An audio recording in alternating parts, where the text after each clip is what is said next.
Seri ke-4 Pendekar Empat Alis. Rumah Judi Pancing Perak. Audiobook, novel silat. Cerita, Hulung. Bab 5. Dugaannya memang tidak salah. Nona yang dibawa datang oleh pelayan memang betul si dia.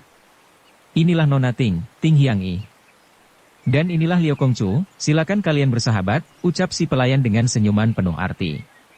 Lalu dia mengeluyur keluar sambil merapatkan pintu kamar.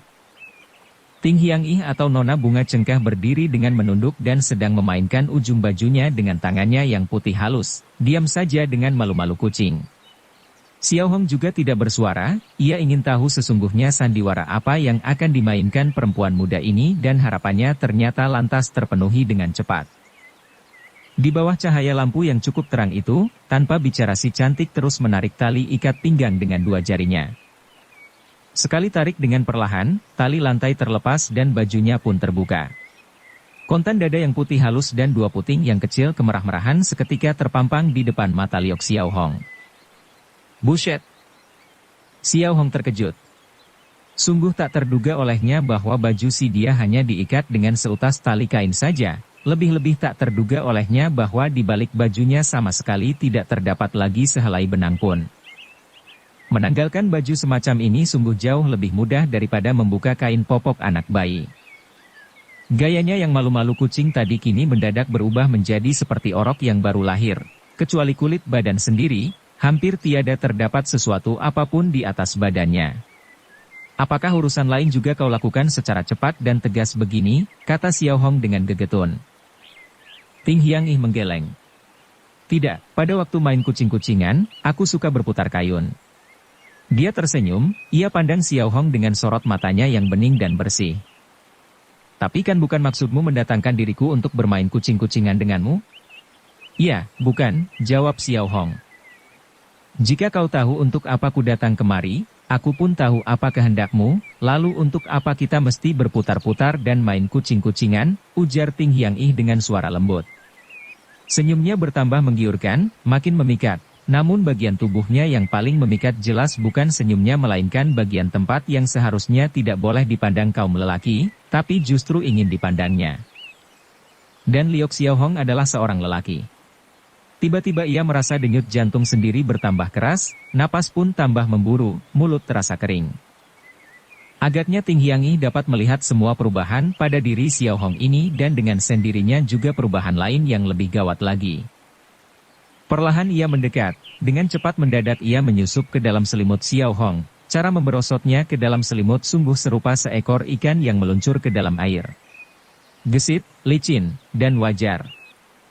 Namun tubuh si dia tidak serupa ikan. Ikan macam apapun tidak nanti selicin, sehalus, dan sehangat tubuhnya. Xiao Hong menghela napas. Diam-diam ia memaki dirinya sendiri. Setiap saat bila dia merasa dirinya sukar menahan sesuatu yang memikat, lebih dulu dia suka memaki dirinya sendiri. Habis itu dia siap menerima hal yang memikat itu. Tangannya sudah mulai beraksi, ser. Mendadak berbagai macam senjata rahasia menyambar masuk melalui jendela, ada pisau, ada panah, ada piau, semuanya menyambar ke tubuh mereka dengan cepat lagi keras. Air muka Ting Hiang I berubah pucat, segera ia hendak menjerit. Tapi sebelum dia bersuara, berbagai macam senjata rahasia itu sama patah menjadi dua. Karena tidak sempat menjerit, mulut Ting Hiang I jadi menganga kesima. Mendadak terdengar pula suara, belang, yang keras, pintu kamar didobrak orang, ada seorang menerjang masuk dengan golok terhunus. Orang ini berpakaian ringkas dan bersikap buas, gerakannya juga sangat tangkas, jelas seorang jagoan yang tidak lemah. Siapa tahu, baru saja orang itu menerjang masuk, sekonyong-konyong melompat balik lagi keluar, serupa ada sebuah tangan yang tidak kelihatan mendadak menarik kuduknya. Menyusul terdengar, belang, pula. Daun jendela juga didobrak orang, seorang meraung dan menerjang masuk dengan memutar sepasang golok, tapi sambil meraung pula ia terus melayang keluar jendela di sebelah lain, lalu, bruk, terbanting keras di lantai batu di luar. Ting Hiang I sampai melenggong, sungguh tak diketahuinya sesungguhnya apa yang terjadi. Pada saat itu juga, kembali seorang menerjang masuk, langsung menyerbu ke tempat tidur, goloknya yang tebal terangkat tinggi. Sambil mendelik pada Liok Xiao Hong dia berteriak, aku mampuskan kau. Hanya sekian kata saja yang sempat diucapkan, belum lagi goloknya dibacokan, dia sendiri malah roboh lebih dulu. Badannya berkerut, mukanya tampak hitam, seperti kesurupan setan, mendadak ia melonjak-lonjak keluar. Terjadi hujan senjata rahasia di dalam kamar, beberapa lelaki menerjang masuk keluar, semua itu seolah-olah tidak dilihat Liok Xiao Hong. Ia masih berbaring adem ayem di tempat tidur tanpa bergerak sedikit pun. Angin meniup, daun pintu yang didobrak terpentang tadi telah merapat kembali sendiri, daun jendela yang terbuka juga tertutup lagi. Liok Xiao Hong tetap tenang saja, seperti sudah tahu persis biarpun langit akan ambruk juga ada orang yang akan menyanggah baginya. Ting Hiang Ih memandangnya dengan terkesiap, perlahan ia menjulurkan tangannya untuk meraba dahi Xiao Hong, lalu meraba pula jantungnya. Xiao Hong tertawa, aku tidak sampai mati ketakutan. Apakah kau pun waras? Tanya Ting Hiang Ih. Waras, tidak ada penyakit apapun, jawab Xiao Hong. Ting Hiang Ih menghela napas, jika begitu leluhurmu tentu banyak berbuat hal-hal yang mulia, makanya segala mara bahaya yang menimpamu segera sirna dan berubah menjadi selamat. Kemanapun kau pergi selalu dilindungi setan dan malaikat? Memang betul. 9 langit 10 bumi, para jin dan malaikat selalu melindungi diriku secara diam-diam, kata Xiao Hong. Jika benar malaikat selalu melindungimu, maka aku pun tidak perlu takut lagi, marilah kita. Dan tangan Ting Hiang Ih pun mulai beraksi. Setelah kejadian tadi, masakah masih ada hasratmu untuk? Xiao Hong memandangnya dengan tercengang. Tapi Ting Hiang Ih hanya tersenyum genit, dia menjawabnya dengan gerakan nyata.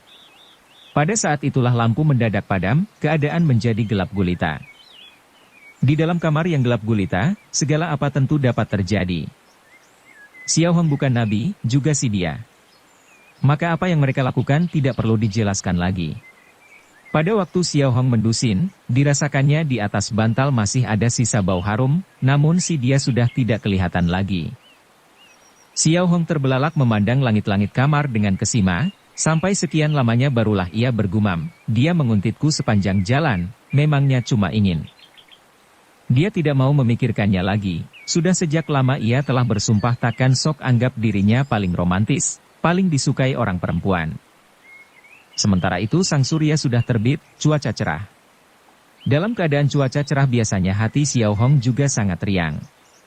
Akan tetapi begitu dia membuka daun jendela, segera dilihatnya 5 hal yang membuatnya tidak gembira.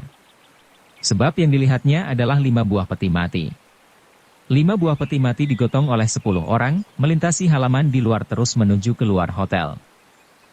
Yang berbaring di dalam peti mati tentunya kelima orang lelaki yang menunggang kuda tinggi besar dan ikut menguntit di belakangnya itu. Sesungguhnya siapakah mereka? Mengapa mereka membuntuti dia dan ingin membunuhnya? Semua ini tidak dimengerti oleh Liok Xiao Hong. Ia cuma tahu kelima orang ini pasti mati di tangan ketiga, Pak Guru, yang tampak berdiri di serambi seberang sana. Ia pun tahu sesungguhnya yang dibelanya bukanlah dia. Hanya saja dia diperlukan mencari kembali batu kemala mestika milik Makau itu. Jika ada orang di dunia ini yang dapat menemukan kembali Losat Pai itu bagi kalian, maka orang itu ialah Liok Xiao Hong. Demikian pernah si jenggot biru berkata kepada mereka. Ketiga, Pak Guru, yang berdiri di seberang sana juga sedang mengawasi dia. Semuanya memandangnya dengan sinar mata yang tajam seakan-akan sedang memperingatkan Liok Xiao Hong, apabila Losat Pai tidak dapat kau temukan kembali, setiap saat juga kami dapat membinasakan dirimu. Xiao Hong merapatkan jendelanya, habis itu baru diketahuinya senjata rahasia yang rontok di lantai kamar semalam sudah menghilang, yang terletak di situ hanya beberapa biji batu kerikil saja. Dalam pada itu Ting Hiang Ih muncul lagi. Dia datang dengan membawa semangkuk kuah yang masih mengepulkan asap panas. Melihat Liok Xiao Hong seketika wajahnya menampilkan senyuman manis, ucapnya dengan suara lembut, sudah kuduga engkau pasti telah mendusin, maka sengaja kuolah semangkuk kuah ayam. Lekas kau minum mumpung masih panas. Xiao Hong tidak memberi reaksi apa-apa. Sampai sekian lamanya Ting Hiang Ih menatapnya, katanya pula dengan tertawa, tampaknya engkau terkejut melihat diriku, apakah kau anggap seharusnya aku sudah pergi dari sini? Xiao Hong tidak menyangkal. Ting Hiang Ih lantas berduduk, senyumnya tambah manis, ditatapnya Xiao Hong, katanya, Akan tetapi aku tidak ingin pergi. Lalu bagaimana menurut pendapatmu? Senyumnya tampak sangat aneh, sangat misterius. Tiba-tiba Xiao Hong teringat pada sementara urusan yang kalau sudah selesai diharuskan membayar. Dalam hal yang sama, setelah selesai tugas si perempuan juga berhak menunggu pembayaran dari orang lain. Sudah 2 hari Ting Hiang-ih menguntit Xiao Hong. Bisa jadi lantaran sebelumnya sudah diketahuinya tangan Xiao Hong sangat terbuka, berani bayar banyak, maka dia sengaja hendak menggorok sakunya. Diam-diam Xiao Hong bersyukur dirinya tidak lagi sok mengira si dia tergila-gila padanya, merasa puas atas jalan pikiran sendiri yang telah bertambah malang. Seorang kalau merasa puas terhadap dirinya sendiri, biasanya akan lebih bermurah hati kepada orang lain, apalagi Liok Xiao Hong memang bukan seorang yang pelit. Dia merasa dalam sakunya masih ada beberapa lembar ginbio yang terdiri dari ribuan tahil perak, waktu ia merabanya baru diketahuinya cuma tinggal 2 lembar saja. Tapi dilolosnya juga sehelai dan disodorkan kepada Ting Hiang-ih. Si Nona memandang ginbio itu sekejap, dipandangnya pula Liok Xiao Hong, lalu bertanya, "Kau berikan padaku?" Xiao Hong mengangguk, dan Ting Hiang-ih tertawa yang aneh. Anggap dirinya paling romantis, paling disukai orang perempuan. Memangnya kurang banyak. Xiao Hong merasa sangsi, segera dikeluarkan pula sehelai ginbio yang lain. Kedua lembar ginbio ini merupakan seluruh kekayaannya sekarang, bila dihabiskan, lalu bagaimana selanjutnya, hakikatnya tidak sempat diperkirakannya. Kembali Ting Hiang-ih memandang ginbio baru ini dan memandang Xiao Hong pula, mendadak ia pun mengeluarkan segebung ginbio, nilai nominal setiap lembarnya rata-rata juga 1000 tahil perak, sedikitnya ada 40 atau 50 lembar. "Maksudmu hendak kau berikan padaku?" tanya Xiao Hong. "Ya, untukmu semuanya," kata si Nona. Xiao Hong jadi melengak, mimik mukanya serupa orang yang lagi menguap ngantuk dan mendadak sebuah apel jatuh dari udara dan masuk ke mulutnya. Selama hidupnya entah betapa banyak kejadian berbahaya dan misterius yang dialaminya, tapi belum penuh terkejut seperti sekarang ini. Tiba-tiba Ting Hiang-ih bertanya, apakah kau tahu arti istilah makan nasi lunak?" Xiao Hong menggeleng. Perempuan yang mencari uang dengan cara demikian biasanya disebut sundel. Dan lelaki yang mencari uang dengan cara ini disebut makan nasi lunak, begitu bukan, tukas Xiao Hong. "Hah? Memang ku tahu engkau ini orang pintar, diberitahu satu segera mengerti dua," ujar Ting Hiang-ih dengan tertawa. Muka Xiao Hong ternyata bisa merah juga, merah jengah, dan setengah menyengir seperti monyet makan terasi. Ting Hiang-ih memandangnya dengan tertawa, "Meski wajahku tidak cantik, tapi tidak pernah kutombaki anak muda cakap yang meniduri diriku." Muka Xiao Hong bertambah merah, nyengirnya bertambah lebar. "Apalagi, biarpun kau pandang diriku sebagai pelacur, ku tahu engkau pasti bukan lelaki yang suka makan nasi lunak." Xiao Hong menghela napas, dalam hati seperti sangat berterima kasih. "Kelima laksa tahil perak ini bukan pemberianku sendiri," kata si Nona pula. "Habis siapa yang memberinya padaku?" tanya Xiao Hong cepat. "Piauciku," jawab Ting Hiang-ih, heran sekali Xiao Hong. Ia merasa tidak kenal Piauci atau kakak misan si Nona, mengapa orang memberi sejumlah uang itu kepadanya. "Siapa Piaucimu?" tanya Xiao Hong. "Piauciku ialah bininya si jenggot biru, adik perempuan Pui Giok Hui." "Habis siapa yang memberinya padaku?" tanya Xiao Hong cepat. "Pui Giok yang maksudmu?" Xiao Hong menegas. "Ya, dia mempunyai suatu nama lain, yakni Hiang Hiang," si Nona menambahkan dengan tertawa. Xiao Hong jadi melenggong, "Piauci tahu hidupmu sangat royal, dia khawatir engkau kehabisan sangu di tengah jalan, khawatir pula tidurmu kurang nyenyak, maka. Dia menggigil bibir dan melirik Xiao Hong. Sekejap, lalu menyambung, "Maka dia menyuruhku temani dirimu."